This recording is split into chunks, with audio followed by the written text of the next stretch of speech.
আমাদের আজকের আলোচনার টপিকটা হচ্ছে মুসলিম নারীর পোশাক। মুসলিম নারীর পোশাকের মধ্যে হিজাবের ব্যাপারটাও চলে আসে।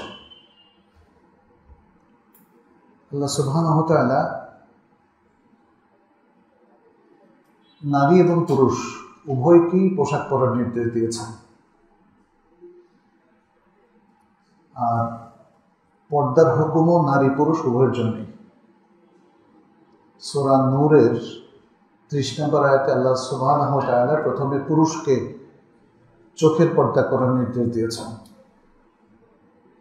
এবং ৩১ নম্বর আয়াতে নারীকে চোখের পর্দা করার নির্দেশ দিয়েছেন, চোখের দৃষ্টি সংযত রাখার নির্দেশ দিয়েছেন। তো আজকে নারীর পোশাক এবং পর্দার বিধান নিয়ে আমরা আলোচনা করব ইনশাআল্লাহ। প্রথম যে আয়াতটি সূরা নূরের মধ্যে, আমরা নারীর পর্দার এবং পোশাকের আলোচনা যেহেতু করছি, সে আয়াতগুলো এবং সে হাদিসগুলো আমরা এখানে আলোচনা করব ইনশাআল্লাহ।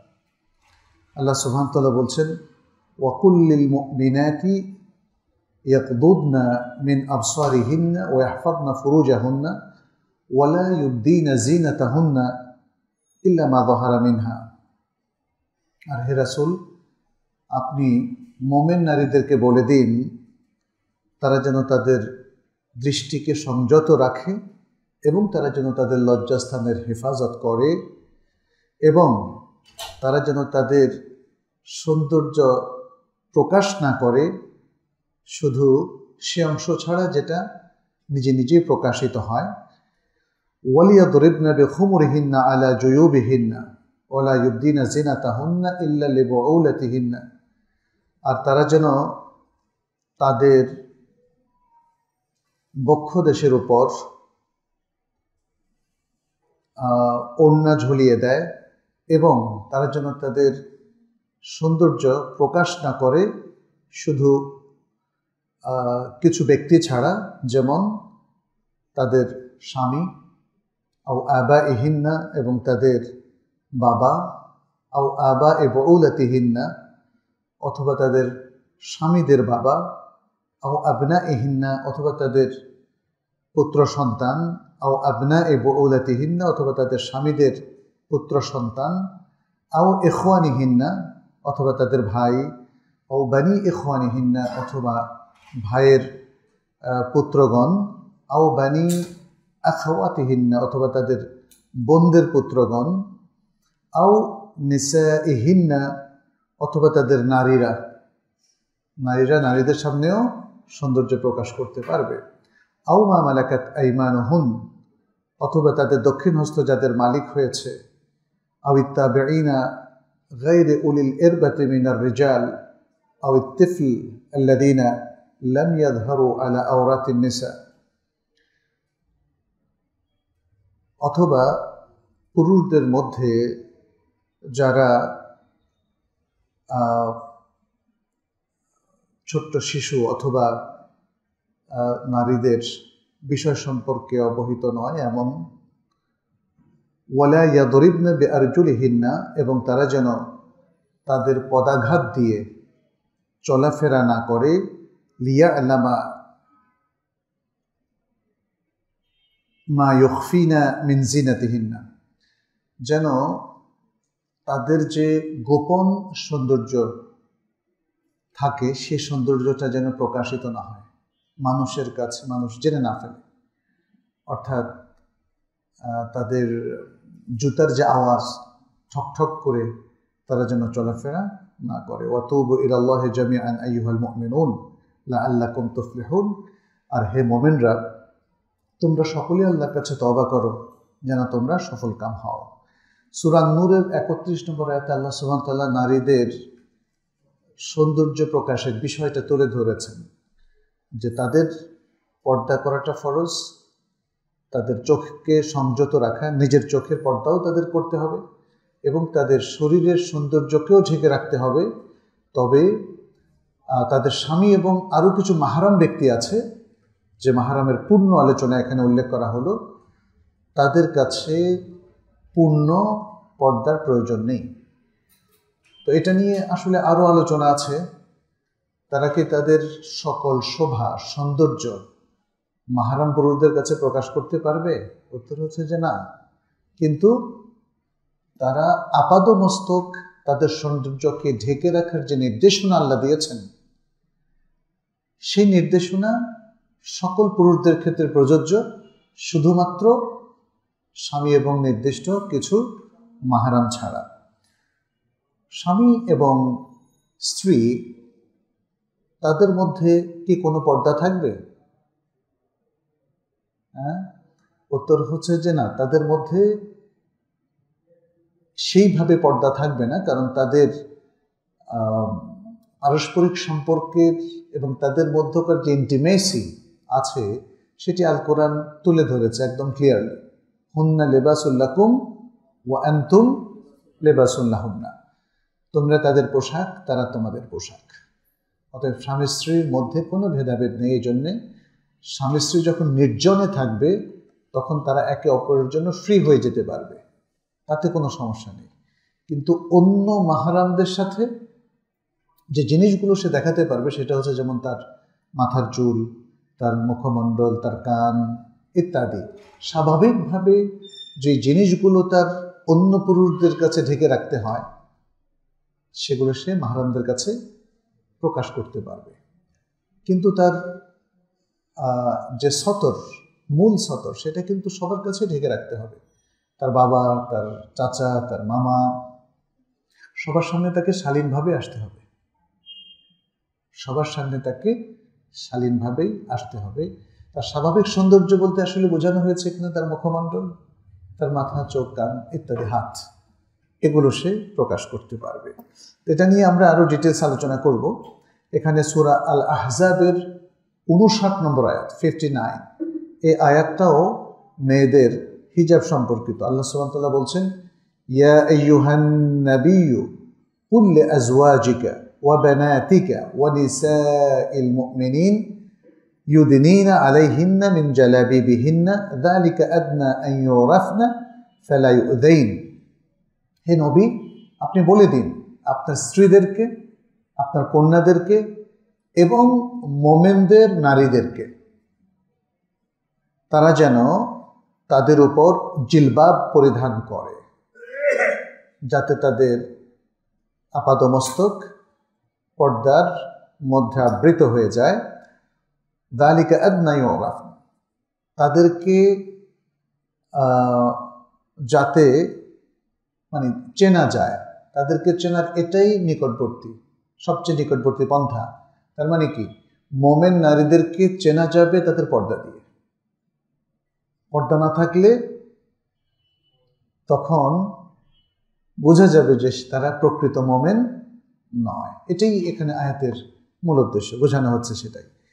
ফালা ইউযাইন, তাদেরকে চেনার এটাই সবচেয়ে কাছের পন্থা, ফলে তাদেরকে আর উত্ত্যক্ত করা হবে না।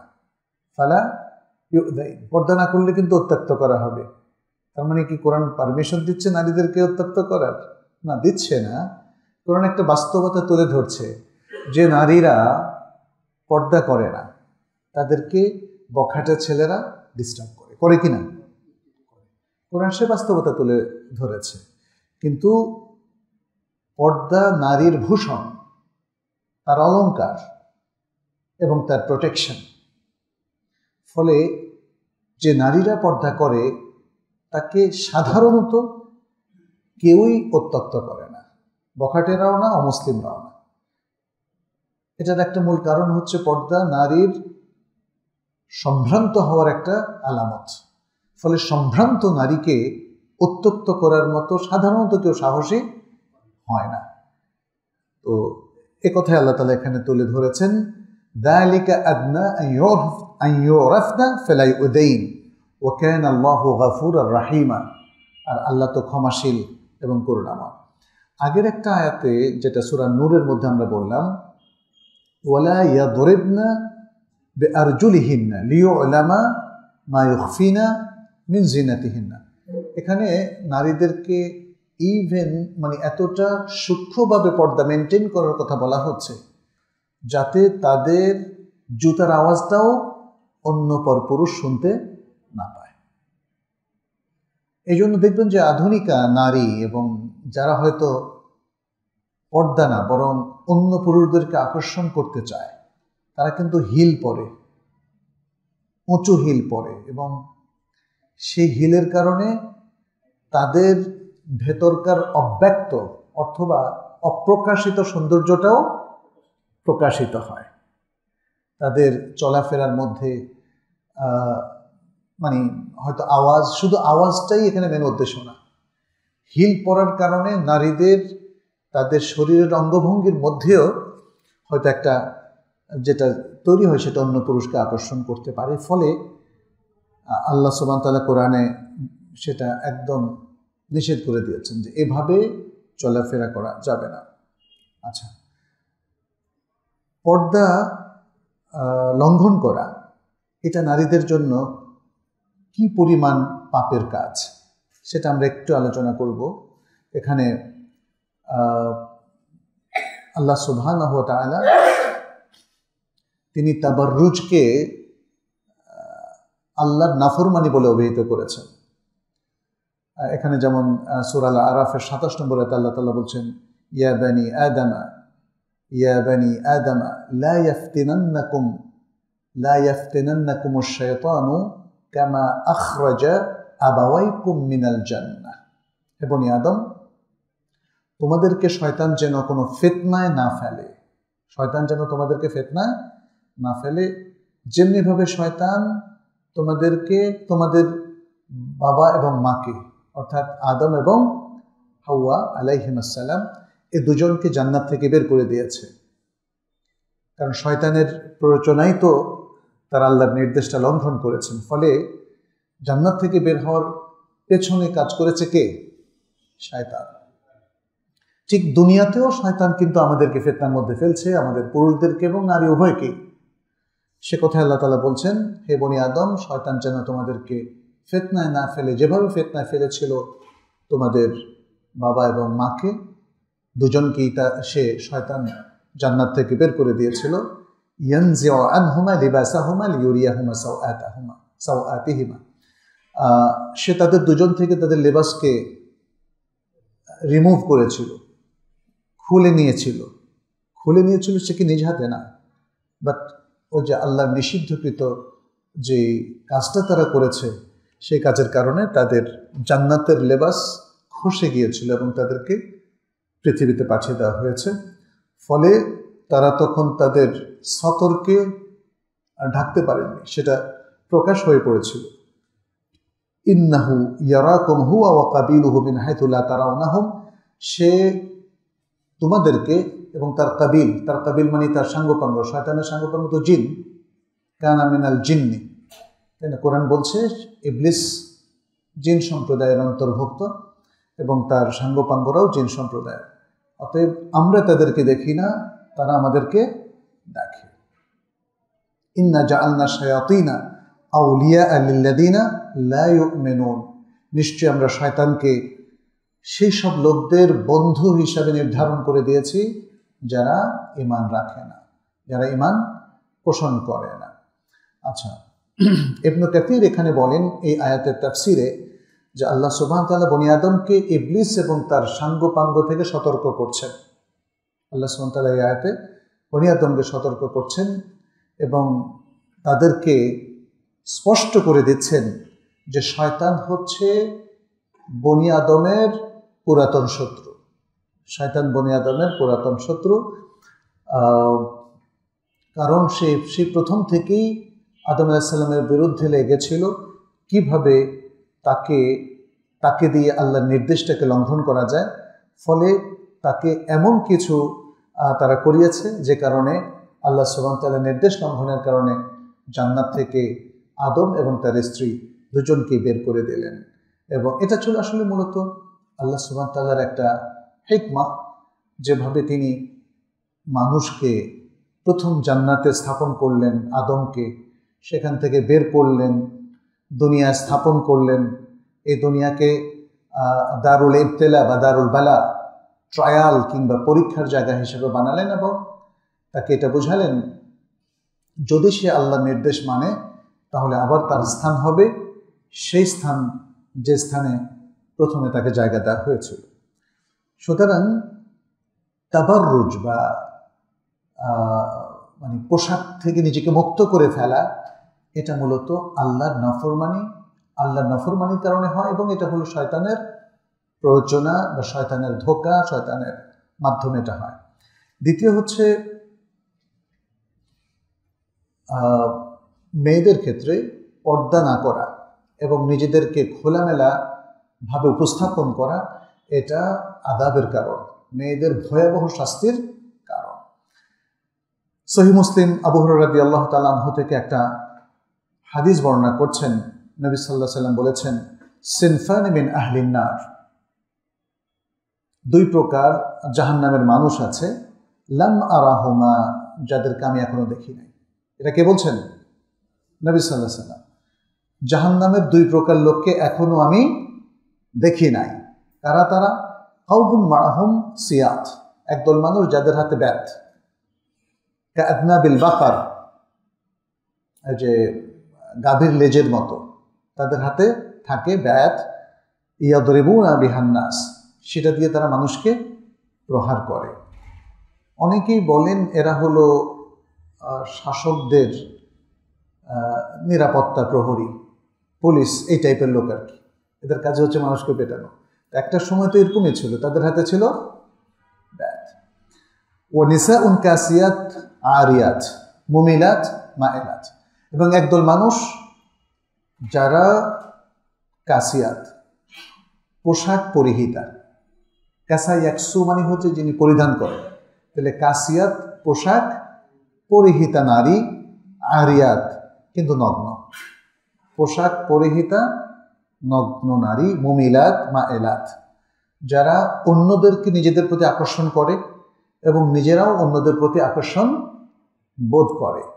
এখানে নবী সাল্লাল্লাহু আলাইহি ওয়াসাল্লাম আজকের তথাকথিত আধুনিক বেপর্দা নারীদের চরিত্র এবং বৈশিষ্ট্য তুলে ধরেছেন। এরা পোশাক পরে নামে মাত্র, এটাকে পোশাক বলা যায় না। ফলে একদিকে তারা কাসিয়াত, অন্যদিকে তারা আরিয়াত। আরি মানে নগ্ন, উলঙ্গ। আবার মুমিলাত, তারা যখন উগ্র প্রসাধনী ব্যবহার করে কিংবা তারা যখন বেপর্দা হয়, সাজসজ্জা করে, এর উদ্দেশ্য হলো পরপুরুষকে আকর্ষণ করা, তাই না? নারীকে আজকের বিশ্ব পণ্য হিসেবে উপস্থাপন করছে। সে অ্যাডভার্টাইজ থেকে আরম্ভ করে নাটক, সিনেমা, কিংবা এমনকি আমরা দেখি যে একটা যেমন টয়োটা কোম্পানি কিংবা এরকম কোম্পানির যে অ্যাডভার্টাইজ, সেখানেও তারা নারীকে নিয়ে আসছে এবং নারীকে খুবই অশ্লীলভাবে এবং আপত্তিজনকভাবে উপস্থাপন করা হয়। নারীরা হয়তো অনেক টাকার বিনিময়ে নিজেকে এভাবে তারা পুরুষদের সামনে উপস্থাপন করে, যেটি পরিপূর্ণভাবে ইসলামী শরিয়াতের সুস্পষ্ট লঙ্ঘন এবং অনেক বড় অপরাধ। এক্ষেত্রে মুমিলাত অর্থাৎ তারা তাদেরকে দেখলে অথবা তাদের ছবি দিয়ে ভাইরাল করা হয়, তাই সোশ্যাল নেটওয়ার্কে, অথবা যে কোনো জিনিসের, যে কোনো পণ্যের অ্যাডভার্টাইজ, সেটা হোক গাড়ি, পেস্ট, টুথপেস্ট, সাবান, তাই না, এগুলোতে তাদেরকে উপস্থাপন করা হয় কারণ তারা পুরুষকে আকর্ষণ করে, বিক্রি বেড়ে যায়। এটা হলো মুমিলাতের অর্থ। মুমিলাত মাইলাত, অ্যাট দ্য সেম টাইম তারা নিজেরাও কিন্তু যে মানুষকে আকর্ষণ করে, পরপুরুষকে, তাহলে সে নিজেও আকর্ষণ বোধ করে। এই চারটা বৈশিষ্ট্য তাদেরকে জাহান্নামী বানিয়ে দেয়। সে কথাটা রাসূল সাল্লাল্লাহু আলাইহি ওয়াসাল্লাম এখানে বলেছেন। তাদের উদাহরণটাও দিয়েছেন, রুউসুহুন্না কাআসমিনাতিল বুখতাল মাইলা, ওটের যে কুঁজো বাঁকার মতো তাদের মাথার উদাহরণ দেওয়া হয়েছে, তাদের চুলের বেনুনি কিংবা ডিজাইন। লা ইয়াদখুলনাল জান্নাহ ওয়ালা ইয়াজিদনা রিহাহা, তারা জান্নাতে প্রবেশ করবে না এবং জান্নাতের গন্ধ তারা পাবে না। জান্নাতে প্রবেশ করবে না এবং জান্নাতের গন্ধ পাবে না। এবং হাদিসের শেষে বলা হচ্ছে, ওয়া ইন্না রিহাহা লা ইউজাদু মিন মাসিরাতি কাযা ওয়া কাযা, অথচ জান্নাতের গন্ধ অনেক দূর থেকেও এটার গন্ধটা পাওয়া যায়। তার মানে হচ্ছে জান্নাতে তো যাবেই না, তার ধারে কাছেও যেতে পারবে না। রাসূল সাল্লাল্লাহু আলাইহি সাল্লামের পক্ষ থেকে এটা খুব বড় ধরনের একটা ওয়াইদ, একটা সতর্ক বার্তা, একটা ভয়ের সংবাদ সেই সব নারীদেরকে দেওয়া হচ্ছে যারা পর্দা করে না। ইমাম নববী রাহিমাহুল্লাহ তিনি বলেন, এই হাদিসটা হলো মিন মুজিজাতিন নবুওয়াহ, নবী সাল্লাল্লাহু আলাইহি ওয়াসাল্লামের একটা মুজিজার আলামত। এটা একটা মুজিজা। তিনি কিভাবে জানলেন এই তথ্যটা? এটা আল্লাহ তাআলা তাকে জানিয়েছেন, আর এটাই হলো মুজিজা যে আল্লাহ তাকে জানিয়েছেন, অতএব তিনি এটা নিজের বুদ্ধি থেকে বলেননি অথবা অন্য কোনো মানুষের কাছ থেকেও তিনি জানেননি। তো ইমাম নববী বলছেন, ফাকাদ ওয়াকাআ হাদানিস সিনফান ওয়া হুমা মাওজুদান, এই যে দুই প্রকার নারী যাদেরকে নবী সাল্লাল্লাহু আলাইহি ওয়াসাল্লাম দেখেননি, এখন কি তারা আছে কিনা? আছে। ফলে নবী সাল্লাল্লাহু আলাইহি ওয়াসাল্লাম তিনি যেই তথ্যটা পরিবেশন করেছিলেন বহু আগে, সেটা আজকে বাস্তব হয়ে আমাদের সামনে প্রতিভাত হয়েছে। এটাই হচ্ছে নবী সাল্লাল্লাহু আলাইহি ওয়াসাল্লামের মুজিজা। এবং এই হাদিসের মধ্যে নবী সাল্লাল্লাহু আলাইহি ওয়াসাল্লাম এই দুই প্রকার লোকের তিনি নিন্দা করেছেন, নিন্দা জ্ঞাপন করেছেন, আর এভাবেই নারীদের, খারাপ নারীদের বৈশিষ্ট্য তিনি তুলে ধরেছেন। তৃতীয়, নারীদের বেপর্দার যে বিষয়টা কোরআন সুন্নায় উঠে এসেছে, এটা আরেকটা আয়াত, সূরা আল আহজাবের 32 এবং 33 নম্বর আয়াত। বলা হয়েছে নারীরা বেপর্দা হওয়া এটা জাহেলিয়াতের বৈশিষ্ট্য। মুসলিম নারীরা অবশ্যই পর্দা করবে, আর যারা পর্দা করবে না এটা জাহেলিয়াতের বৈশিষ্ট্য, স্বভাব এবং তাদের আদাত, তাদের কালচার। এটা আল্লাহ সুবহানাহু ওয়া তাআলা বলছেন, ইয়া নিসা আন-নবী লাস্তুন্না কাআহাদিন মিনান নিসা, হে নবীর স্ত্রীগণ, আপনারা অন্য যে কোনো নারীর মতো নন। ইনিত্তাকাইতুন্না ফালা তাখদা'না বিল কাউল, যদি আপনারা আল্লাহকে ভয় করেন তাহলে আপনারা নরম স্বরে কথা বলবেন না, পর পুরুষের সাথে নরম স্বরে কথা বলবেন না। ফায়াতমা আল্লাযী ফি কলবিহি মারাদুন ওয়া কুলনা কাওলান মা'রুফা, যদি নরম স্বরে কথা বলেন তাহলে যেই পুরুষদের অন্তরে ব্যাধি রয়েছে তারা আপনাদের প্রতি আগ্রহী হয়ে পড়বে। তার মানে হচ্ছে তাহলে নারীদের প্রতি বার্তা হচ্ছে তারা পুরুষদের সাথে অফিসিয়াল টোনে কথা বলবে। তার মানে দারোগার টোনে এটা না, যেন খুব ধমক দিয়ে কথা বলবে, এটাও না, বাট অফিসিয়াল টোন। তার মানে তাতে কোনো প্রশ্রয় থাকবে না, তাতে কোনো প্রশ্রয় থাকবে না। অনেক মহিলা ইনিয়ে বিনিয়ে কথা বলে, এর মধ্যে প্রশ্রয় থাকে। ফলে দুর্বল চিত্তের অধিকারী পুরুষরা ভাবে যে তার সাথে একটা রিলেশন করা যেতে পারে। খুবই বাজে একটা জিনিস। এখন তো দেখি যে সবাই এগুলো খুব সহজে ব্যক্ত করে। আবার কি যেন লেখে এক্স, হ্যাঁ, ইন্না লিল্লাহি ওয়া ইন্না ইলাইহি রাজিউন। আল্লাহ আমাদেরকে রক্ষা করুন। নারী পুরুষের সম্পর্কটা এখন নানা ধরনের মাত্রা পেয়ে গেছে। দ্বিভুজ, ত্রিভুজ, চতুর্ভুজ। হ্যাঁ, এখানে আমরা বলতে পারি হাদ্দেস ওয়ালা হারাজ। এটা হয়েছে বেপর্দার কারণে, এটা হয়েছে বেপর্দার কারণে। পর্দার মধ্য দিয়ে নারী প্রোটেক্টেড হয় এবং পুরুষও নিরাপদে থাকে। কিন্তু কখনো যদি কেউ বলেন যে পর্দানশীল নারীদের মধ্যে তো কিছু ত্রুটি পাওয়া যায়, হ্যাঁ পাওয়া যায়। কিছু খারাপ নারী যদি পর্দা করে তাহলে দোষটা কি পর্দার না খারাপ নারীর, বলেন তো? অনেক মানুষ বলে যে পর্দানশীল নারীদের মধ্যে খারাপ দেখেছি, সেটার দোষটা কি তাহলে পর্দার উপর পড়বে? অনেক মানুষ বলে যে দাড়িওয়ালা অনেক মানুষকে দেখি যে ব্যবহার খারাপ, দোষটা কি দাড়ির না ওই ব্যক্তির, বলেন তো? মুসলিম নামধারী অনেক মানুষ ধোঁকাবাজ, দোষটা কি ইসলামের নাকি ওই ব্যক্তির? সুবহানাল্লাহ। মানুষ বুঝে, কিন্তু মানুষ ফোকাসটা অন্যদিকে চালাকি করে নিয়ে যায়। মানে দোষটা দিতে চায় দাড়ির, দোষটা দিতে চায় পর্দার, দোষটা দিতে চায় ইসলামের। এটা আসলে সঠিক নয়। আচ্ছা, এখানে তাহলে কি বললেন? ওয়াকুলনা কাউলাম মারুফা, তোমরা সঠিক কথা বলো, ভালো কথা বলো। মেয়েদেরকে বলছেন তোমরা ভালো কথা বলো। ওয়াকারুনা ফি বুয়ুতিকুন্না ওয়ালা তাবাররুজনা তাবাররুজাল জাহিলিয়াতুল উলা, আর তোমরা তোমাদের গৃহে অবস্থান করো, আর প্রথম জাহেলি যুগের মতো তোমরা বেপর্দা হইও না, নিজেদেরকে প্রকাশ করো না। وأقمنا الصلاة وآتينا الزكاة وأطعنا الله ورسوله, আর তোমরা সালাত কায়েম করো, যাকাত দাও, আল্লাহ এবং তার রাসূলের ইতাআত করো, আনুগত্য পোষণ করো। ইন্নামা ইউরিদুল্লাহু লিইউযহিবা আনকুমুর রিজসা আহলাল বাইতি ওয়া ইউতাহহিরাকুম তাতহীরা। আল্লাহ তো শুধু চান তোমাদের থেকে, হে আহলে বাইত, অপবিত্রতাকে যেন দূর করে দেন এবং তোমাদেরকে যেন পূর্ণ মাত্রায় পবিত্র করে দেন। তাহলে নারীদেরকে পর্দার নির্দেশনা দিয়ে আল্লাহ কি চান? আসলে তাদেরকে পবিত্র এবং সম্ভ্রান্ত রাখতে চান, তাদেরকে প্রোটেকশন দিতে চান। কিন্তু যারা পর্দা বিরোধী তারা সবসময় ফোকাসটা কোন দিকে নিয়ে যায়? অবরোধবাসিনী বা নারীকে তাদের অধিকার থেকে বঞ্চিত করা হচ্ছে। এখন তো অনেক অধিকার চেতনাটাই চেঞ্জ হয়ে গেছে, সে নারীদের হোক আর পুরুষের হোক, তাই না? এখন ছেলে চাইলে ছেলেকে বিয়ে করতে পারবে, এটাকে অধিকার বলা হচ্ছে। মেয়ে চাইলে মেয়েকেও বিয়ে করতে পারবে, আবার বিয়ে ছাড়াও ইচ্ছে করলে থাকতে পারবে, তাই না? মানে পুরো জিনিসটা মানুষের মাথায় আসে, এরপরে সেটাকে আইনের একটা ধারার মধ্যে সংযুক্ত করে, তারপর সেটাকে অধিকারে পরিণত করে। ইন্না লিল্লাহি ওয়া ইন্না ইলাইহি রাজিউন। পুরো জিনিসটা মুসলিম কোত্থেকে নেবে?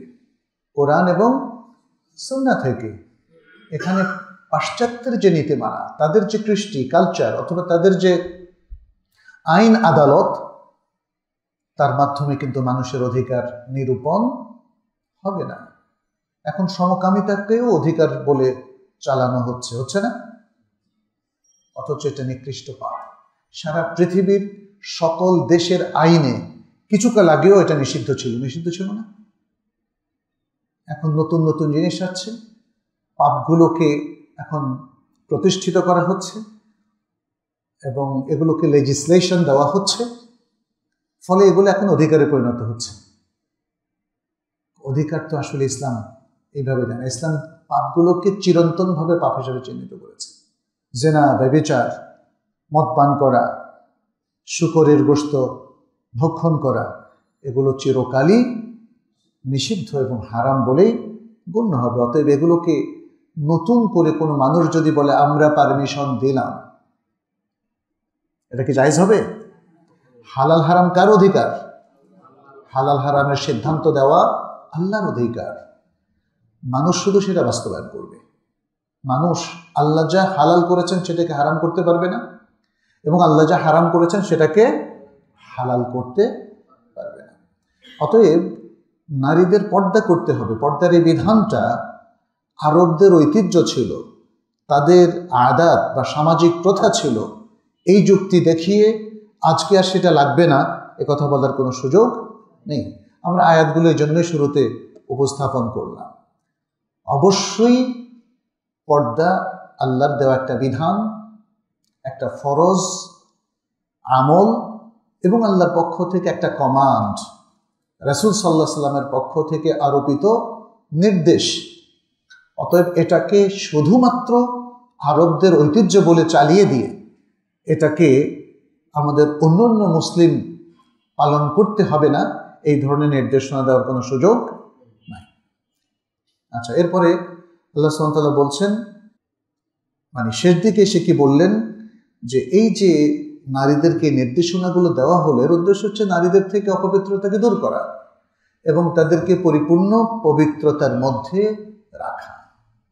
তাহলে ইসলামের এই বিধান, ইভেন নারীদের জন্য পর্দার এই বিধান, আরও অন্যান্য যে বিধানগুলো, এগুলোর উদ্দেশ্য হচ্ছে তাদেরকে পবিত্রতার মধ্যে সুসংরক্ষিত রাখা এবং তাদেরকে সম্ভ্রান্ত নারী হিসাবে একটা সুন্দর জীবন দেওয়া বা জীবনযাপন করতে সাহায্য করা।